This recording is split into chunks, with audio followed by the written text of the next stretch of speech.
Hello, everybody, and welcome back to the Microsoft 365 Copilot Connection. My name is Nick Harris, and I am a Senior Copilot Cloud Solution Architect with Microsoft. Today, I want to navigate you through a learning use case of leveraging Microsoft 365 Copilot on how to learn and educate yourself on a particular topic. Of course, there are many ways that you could do this. I'm going to show you one core example in how I approach using Copilot to learn about topics I'm just not sure about, and that's by creating a hierarchical topic map and then expanding that map based on my needs. General note that this particular functionality we are showcasing today can be leveraged by any Microsoft 365 Copilot user, whether you have a Copilot license or are using the free option available with what we call Copilot Chat. Of course, that is defaulted to the web toggle experience that you see at the very top of this screen. So let's get started with our prompt. And this will be slightly more complex than previous prompts that we've used, but use it as inspiration for yourself on ways that you may approach prompting overall with Copilot and enhancing your own prompt toolkit.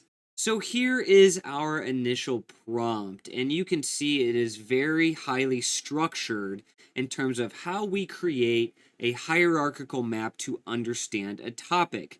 I have core sections of information that I am aligning Microsoft 365 Copilot to in relation to my overview, required inputs, my main context, my task work, my details, and my output requirements. Really what I've done is I've taken an initial templated prompt and modified it to my needs. I've updated the task section describing that I want to develop a taxonomy for prompt engineering. So prompt engineering is the focused education area that I want Copilot to hone in on and educate me on. As of course we are all relearning our approach to work, prompting is very critical to success as you partner with any Gen AI solution today. So we need to understand how to prompt very well, and this is a great avenue to navigate down on how I can leverage Copilot to learn how to be a better prompt engineer. So as I've now submitted this particular prompt off, let's look at the output.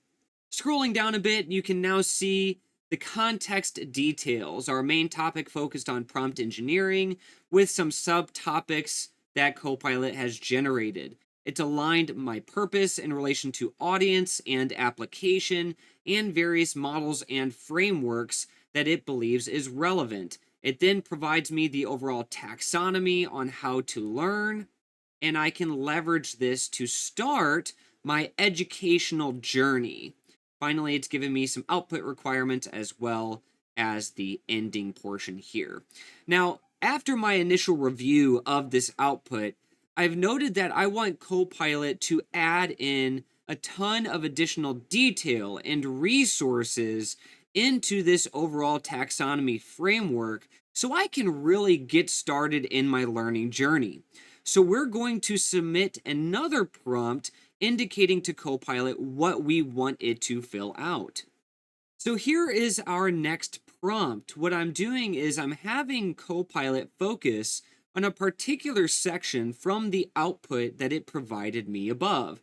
As you see, focus on the taxonomy for prompt engineering section and perform the following step-by-step analysis. Now, really quickly, before I get into the 4 core areas that I want Copilot to update for me based on my feedback, let's review. Here is the initial taxonomy for prompt engineering section. And you can see it's really basic. There's not too much that's included in here.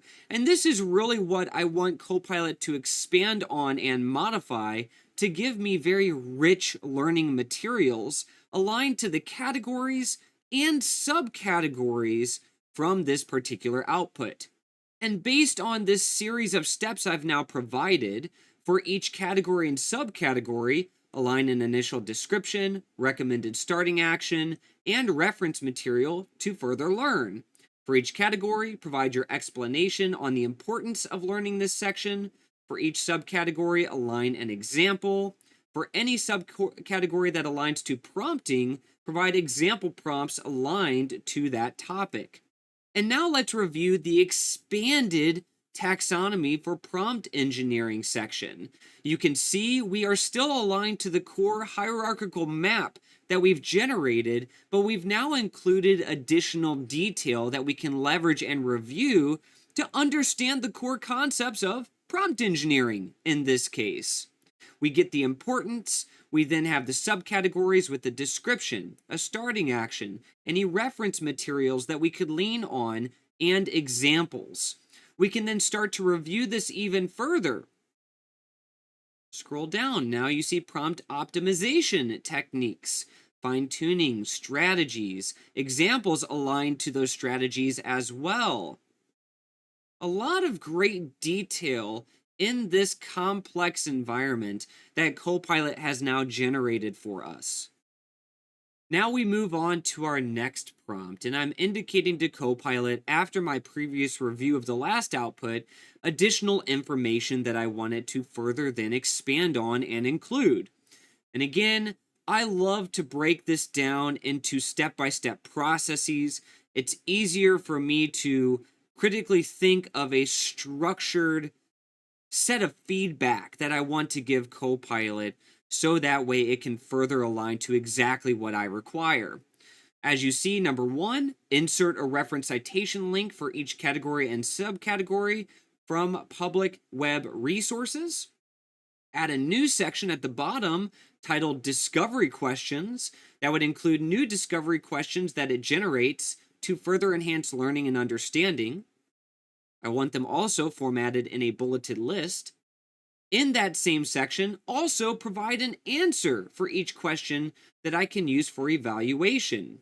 And finally, add a new section titled Recommended Actions, and that would include recommendations for further enhancements for my learning on the topic to assist me with becoming a better prompt engineer, providing new examples, adding another section for prompt engineering frameworks, and align to particular large language models I want Copilot to align to for greater efficiency, accuracy, and value creation. We now review the output again.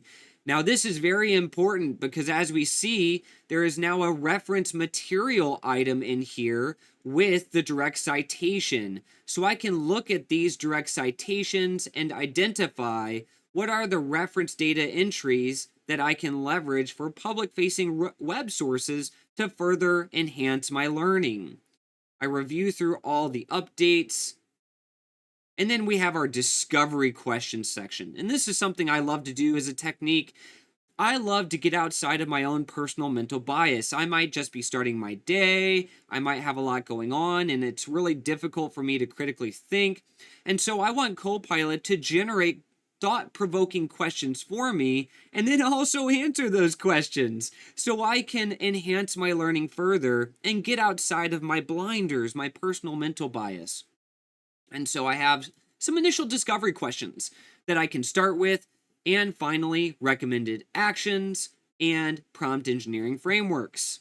And this is something that I noticed as I was navigating through this example is my previous output was very long. And this does show a limitation in Copilot. There are certain cutoffs with how much output it can provide you. So my prompt engineering frameworks section was cut off. You see here, it stops at chain of thought, and then it's just right there. An additional prompt that I've now included: continue writing the prompt engineering frameworks and subsequent sections of information based on the previous prompt that I had provided. It now goes back through and it further aligns to that output. It also did add in a bunch of additional data and detail for me. You see it added in, again, the discovery questions and recommended action sections, subsequent sections. I probably needed to reword my prompt a little bit further, but I have all the data and detail aligned within this prompt and output by having Copilot continue to write. So if it ever cuts off on you, if you have a lot of output, just tell it to continue writing from where it pretty much stopped, and that should assist further.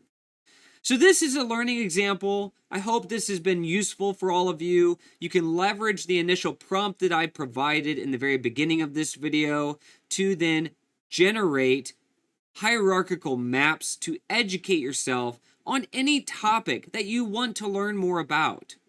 So thank you all so much for your time. As always, I hope this video has been informative. Please like, subscribe, share with your colleagues and your peers, and we'll see you in the next one. Have a good one, everybody.